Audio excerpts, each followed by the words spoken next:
Welcome. I am marketing expert and business coach Melissa Kellogg-Lewick, and this is the Doing Business Like a Woman podcast, where we are exploring and teaching you how women are reinventing the way business is done and money is made to help you create greater impact and financial freedom, one business at a time. Well, hello there. How are you? So glad you're here with me today as you all are joining in. I just want to say happy Friday, happy September.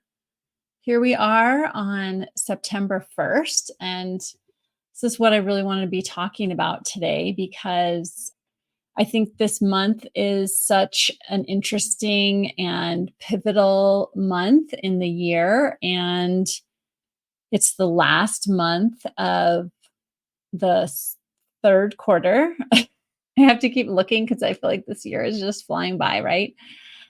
And so this is the last month of the third quarter, and the last month before, obviously, the fourth quarter rolls around. So it really can be such a pivotal month, I think, where we can really lean in to finishing out this year strong and finishing this quarter strong, right?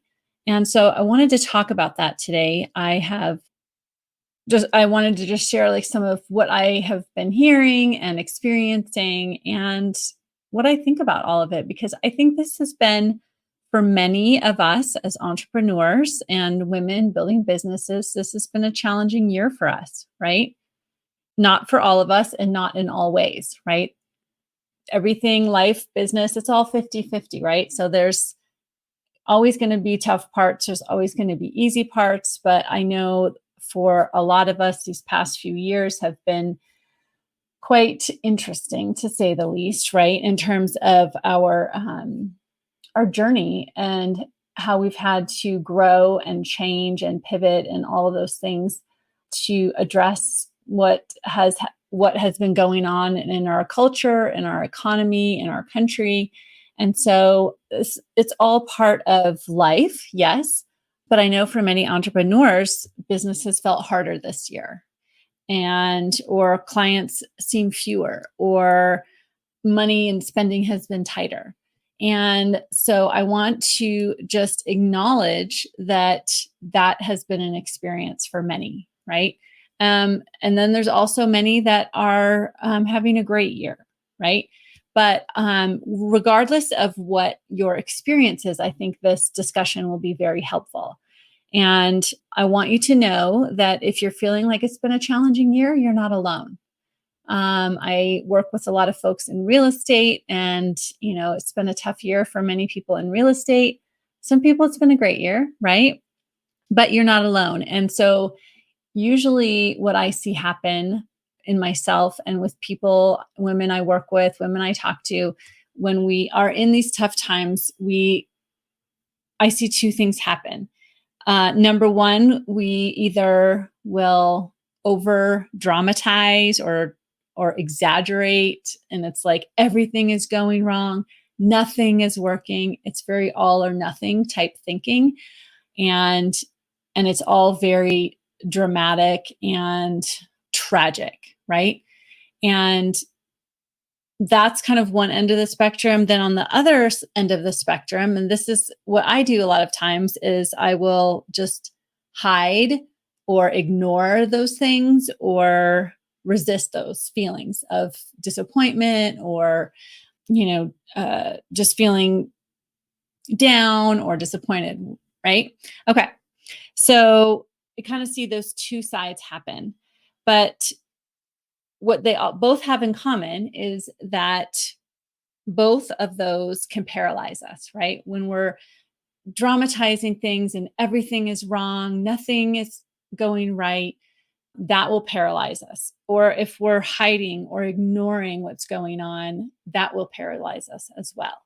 And so just have some awareness of how you react in these situations.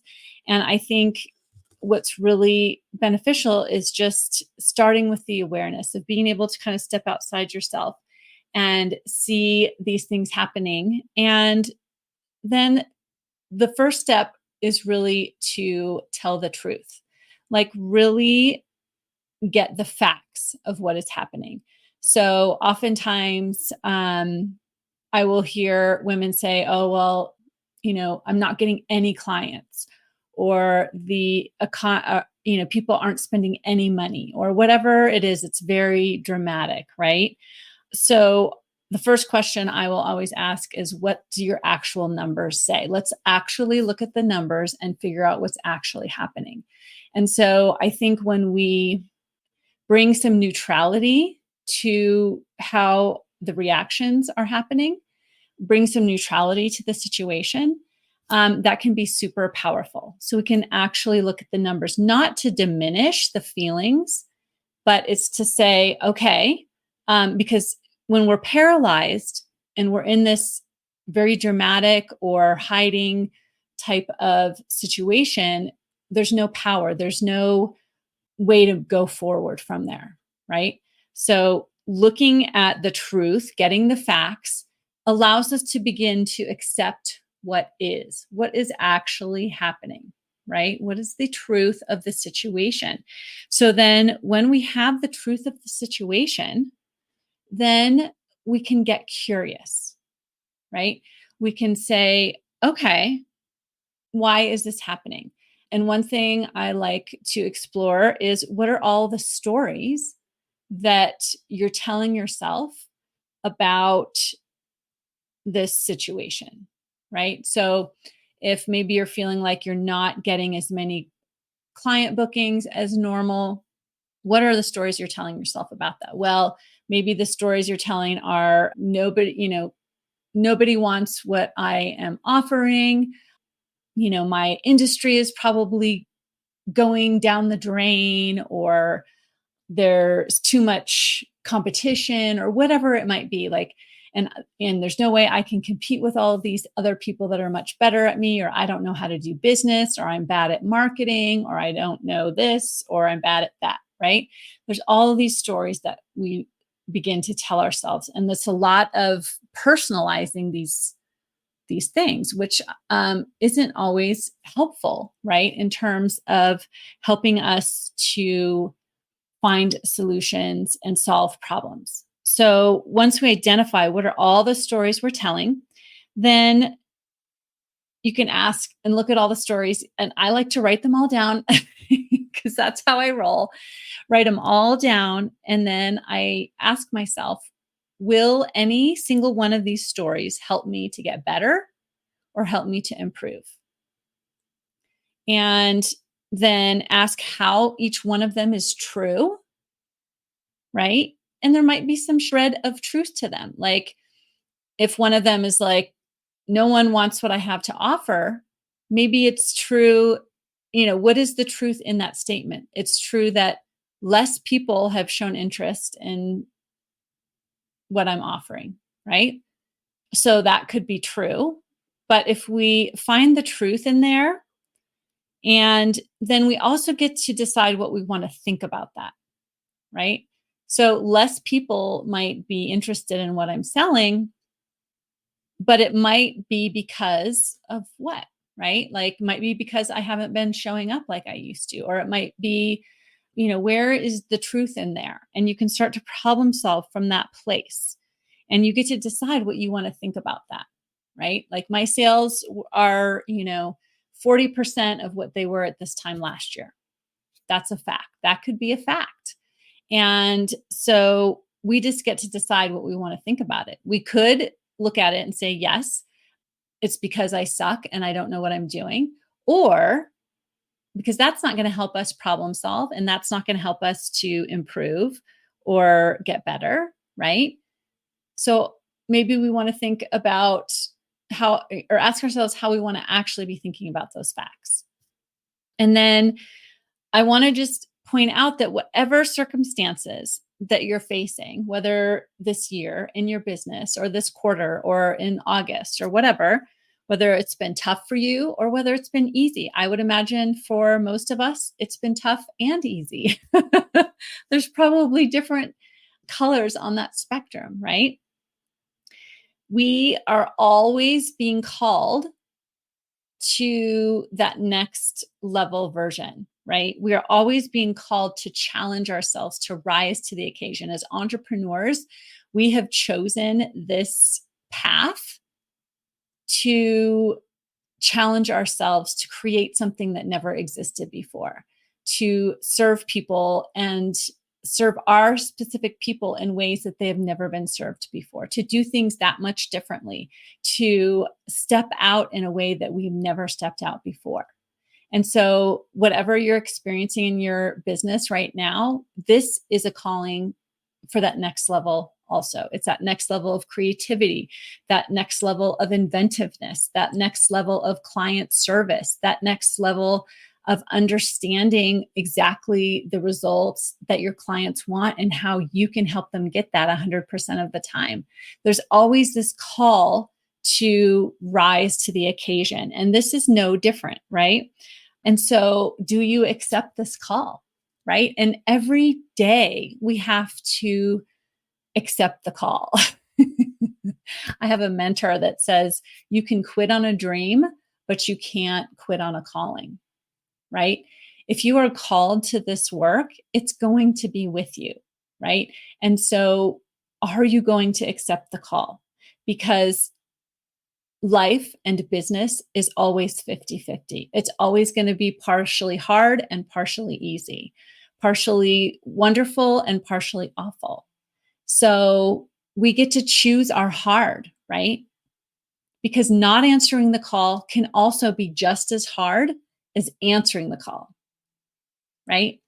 And so we have to decide, we get to decide at any moment, every day, every week, every month. Here we are at the beginning of a month. We get to decide if we're going to answer this call, answer our calling and follow it, right? And so if you want to accept the call, you get to make a decision. And deciding is incredibly powerful. When you decide, then you are in the driver's seat. You are back in power. The circumstances don't have a hold over you. They're just circumstances, and they're going to be good and they're going to be bad, right? They're going to be both. So if you're in, you got to decide and say, I'm in, right? And if you're in, it's time to take radical responsibility for the results that you have, right? And I suggest this because it's so incredibly powerful to take responsibility. Yes, if you, for example, are in Maui and there was a fire that you had no control over that fire, right? But you get to decide what you do next. All right. And we all are going to have awful circumstances and wonderful circumstances in our lives and in our journeys. And we always get to decide. And specifically in regards to our business, we always are invited to take radical responsibility for what we are creating in our business. And what that means is, okay, my sales are 40% of what they were last year, or whatever is the fact, right? We take that fact and then we can ask ourselves, why? What are all the not all the circumstances, but what are all the things that are in my control? How was I thinking? How have I been feeling? What have I been doing that has created or not created the results that I have? And an example of this was a couple of years back, I went through this period where I had like 12, I think it was 12 consultation calls with potential clients, all in a row, like in a span of, I don't know, a month and a half. Like I was getting tons of interest in my work, right? And that was wonderful. And then I had these consults and every single one of them said no.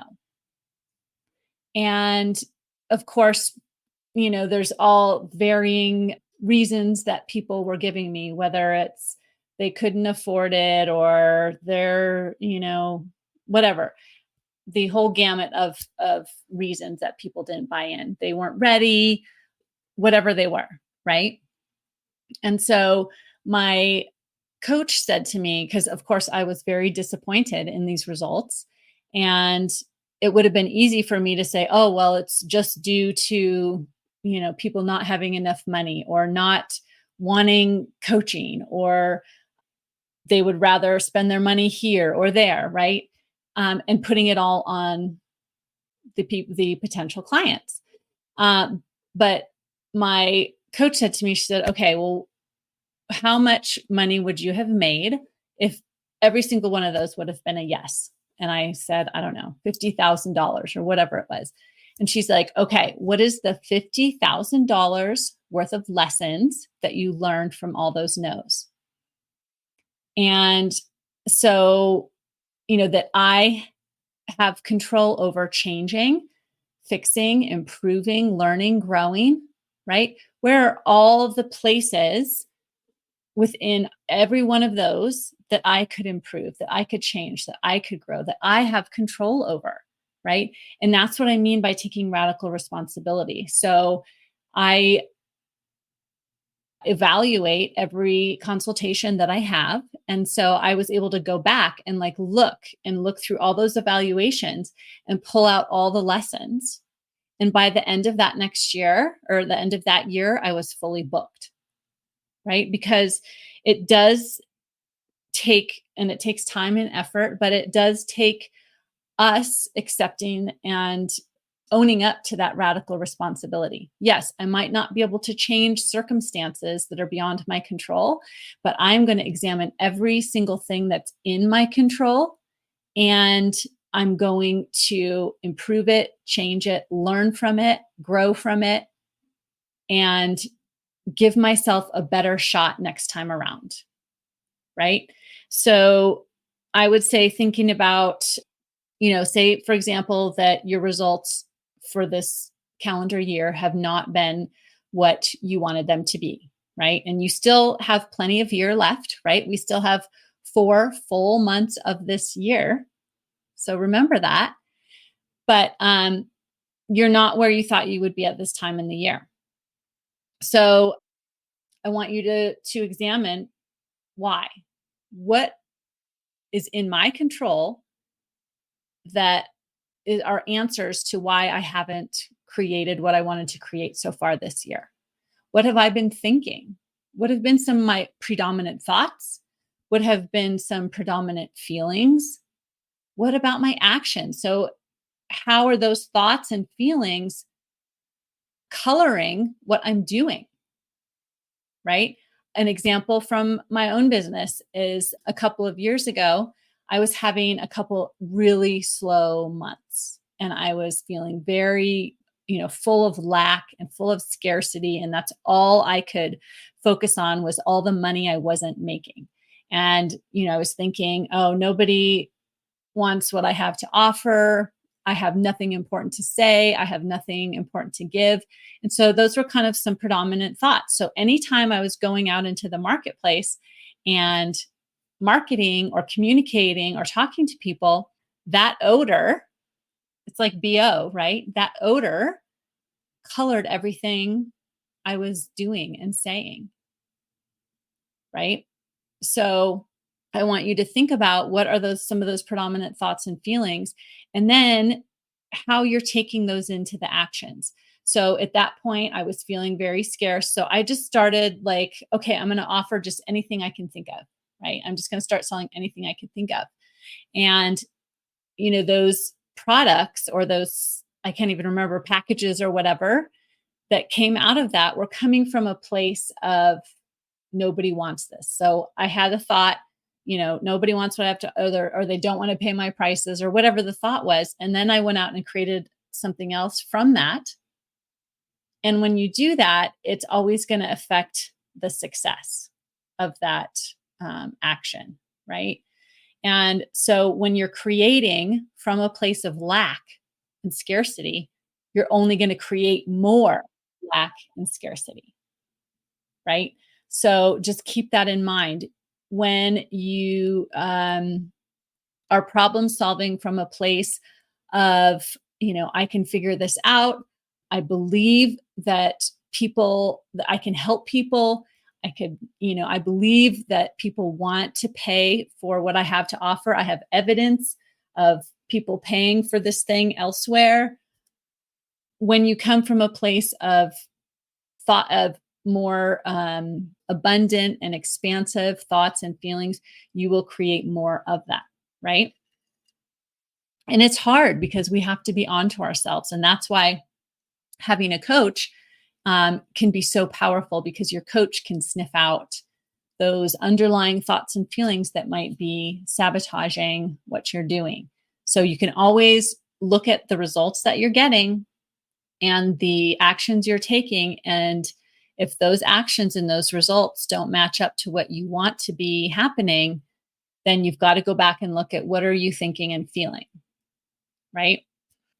And so when you do that, when you really onto yourself and you're really understanding and taking that radical responsibility, all of those pieces of responsibility that you're taking, the, sniffing out the thoughts that you were having, how you were feeling, the actions you were taking, putting those all together and having that awareness then creates the path to you actually correcting that, pivoting, changing course, and achieving your goal, right?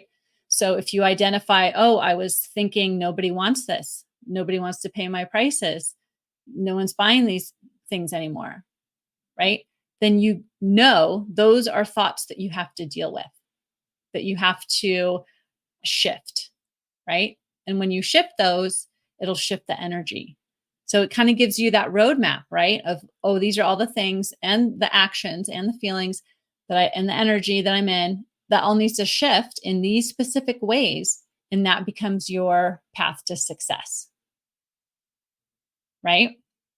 So, and in doing that, I believe that you can achieve your goal this year. Absolutely. And you also need to remember your why you're doing what you're doing, right?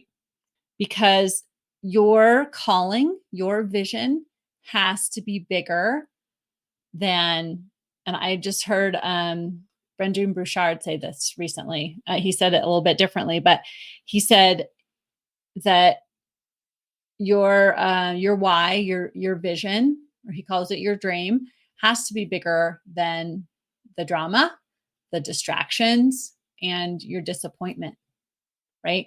And so when you are able to connect deeply to why you're doing what you're doing, to connect deeply to the change that you want to see in the world, the change you are making in the world, the people that you are making it for, the people you are serving and helping. When you're deeply connected to that, then all of that drama and distraction falls to the wayside. It doesn't go away, but it becomes much less noisy, right? And so when you're able to do that, when you're able to really focus in on why you're doing what you're doing and be grounded in that why. And for me, I have to ground myself in this every single day. I work on this every single day. I have to reground myself in why I'm doing what I'm doing, right? Because it's not easy. It's hard. But this is the hard that I choose. This is the hard that is my calling, my purpose on this planet, right? So I want to accept the challenge. And when I connect to that, I create what I like to think of as emotional elasticity, right? Because all of us, none of us are immune to having hard emotions, to feeling disappointed, to feeling like a failure, to feeling shame, to feeling disappointed and upset and angry. And none of us are immune to any of that, to feeling imposter syndrome. None of us are immune to that, right? But when we have that greater connection to our why, we have greater emotional elasticity. We can bounce back from those feelings of failure, from those feelings of sadness and disappointment. So I want to just encourage you today that, yeah, you're going to feel that disappointment and distraction and feel down or discouraged. But when you remain grounded in that why, you can bounce back easier. So if you find yourself in a place right now, today, as we start out this new month, if you're finding yourself in a place where you're feeling down and discouraged and like the goal that you have set for the year is never going to happen, it's impossible, I want you to just take some time to reconnect with why you're doing what you're doing, with the person that you can help, the people that you're serving, the work that you are doing in the world. And when we shift that focus, we'll bounce back. And you can still make your goal happen for the year. I believe it. I believe in you, right? I believe in myself too. I have a big goal for the year, and I believe it can still happen. But it's not going to come from a place of looking at how far I am away from the goal. It's going to come from a place of looking at how far I've already come. You have already come so far. You can do this. You got this. Don't give up. Remember to keep taking those small steps consistently every day towards your vision, your dream, and you will make it happen. I know you will. And it might be by the end of the year. It might be the end of January 2024 or March 2020. Who cares, right? You're going to get there. If you never give up, you will get there. So that's what I have for you today, my friends. I hope you have a fabulous start to this month, a great rest of the month, rest of the quarter. And of course, I'm going to be here with you all along the way. All right, ladies, I love you so much. You got this, and I'm here for you. I'm always available to support you, coach you, and just reach out to me. I'd be happy to work with you, walk alongside you as we finish out this year super strong. All right, I'll talk to you soon. Bye. If you like this podcast, then you have got to sign up for my free on-demand video training, Grow Your Sales Doing What You Love, where I teach you in depth my simple process that you can implement right away to harness your mindset and your skills to grow your sales to whatever level you want. So go grab that now. The link is in the show notes, and I'll see you next time.